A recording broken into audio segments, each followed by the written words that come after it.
Hi, it's Ed from Throat Punch Games, and it's time for a review of a game on Kickstarter, Mosaic, The Story of Civilization.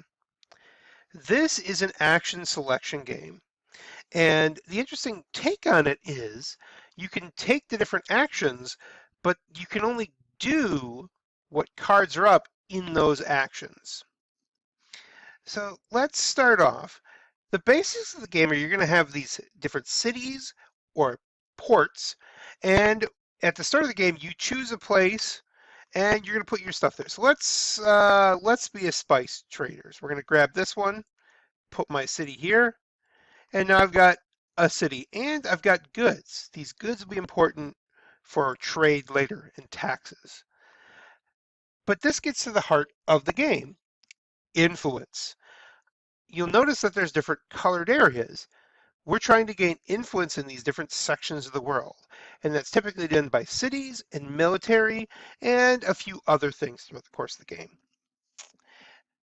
After setup, we're going to get a leader in setup, as well as some other technologies and things. We're going to go around and round taking actions. And the actions, as I mentioned before, are what cards are up in each area.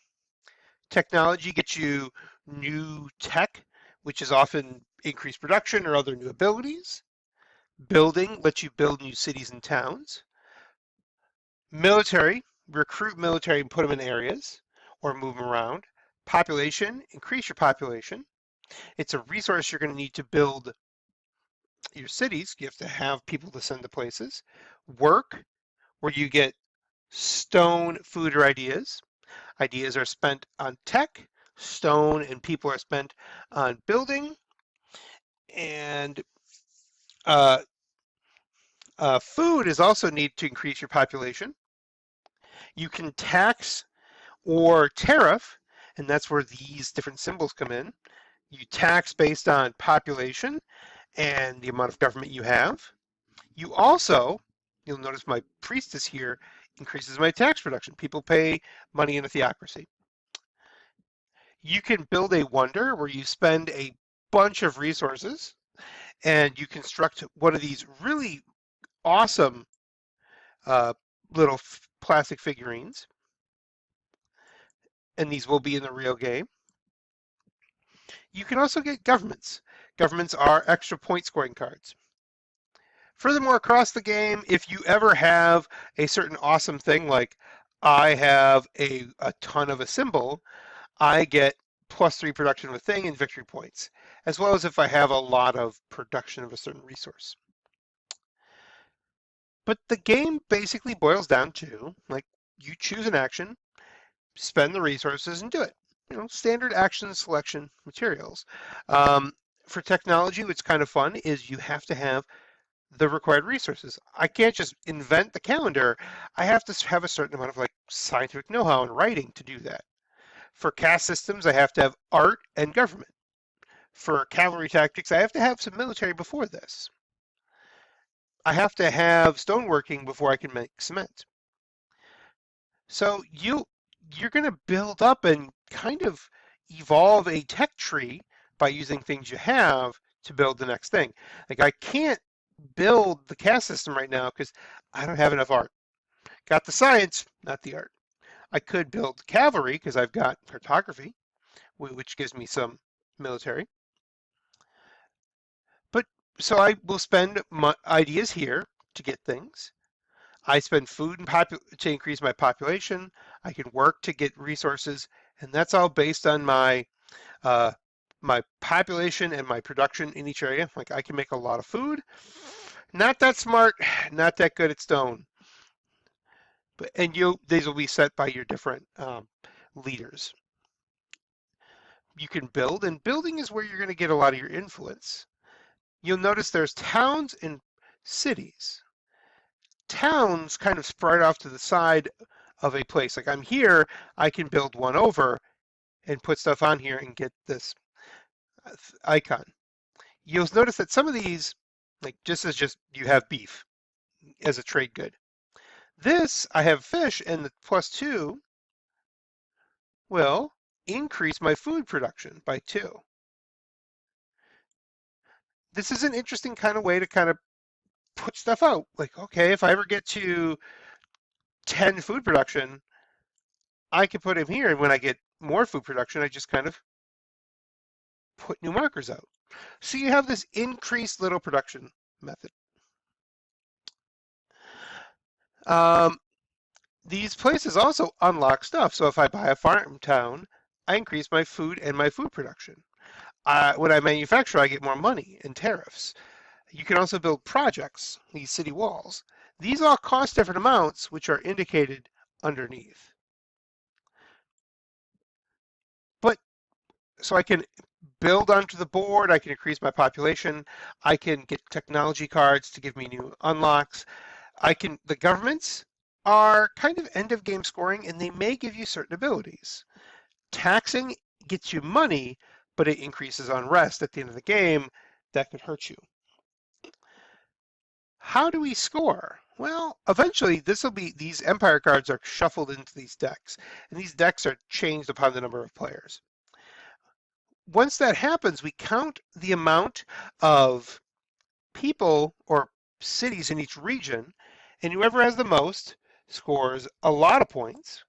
The exact breakdown is whoever has the most influence gets 3 victory points plus 1 VP per city they have there in Wonder. And the second most just gets 2 VP. At the end of the game, you count all the cities, all the wonders, all the governments, all the great age tiles and things. Whoever has the most is the best civilization. It's a longer game, maybe 2 hours, but that's the basic mechanics. It's not the crunchiest game you've seen, but it's still pretty deep. Um, let's give it a breakdown. So mechanically, not hard, pretty simple to get into. You do have to kind of shuffle a lot of cards at the start, and that's a little bit of a pain on Tabletopia. But solid game overall, 5 out of 5. It does make me feel like I'm playing Civilization and Seven Wonders at the same time with these tech trees and cards unlocking other cards.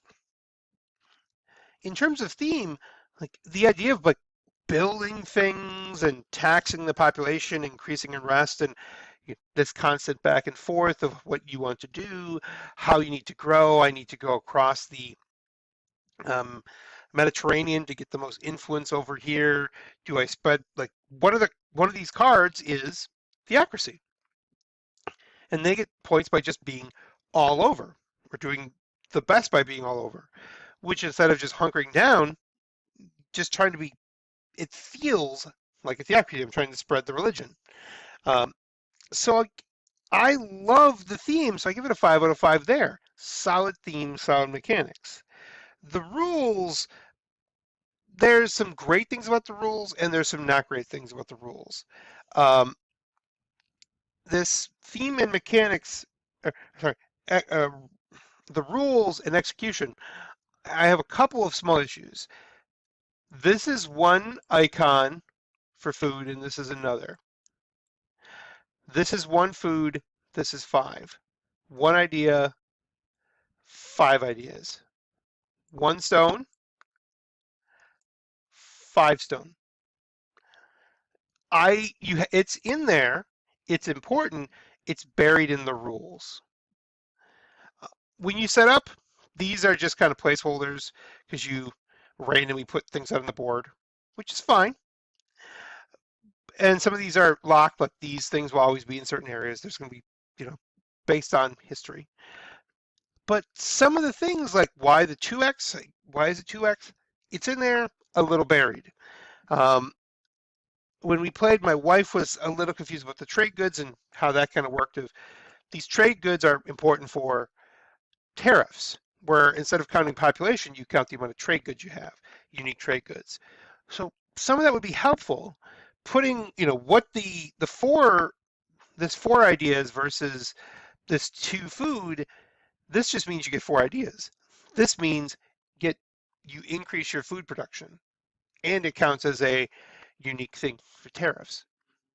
So these little things are a pain in the butt to kind of remember. Once you know them, it's easy, but it's it takes away. So I give it about a 4 out of 5. Execution, same thing. Um, the cards I love, but it doesn't say how much you need on here, what the cost is. Every card is 5 ideas. Put that icon on here.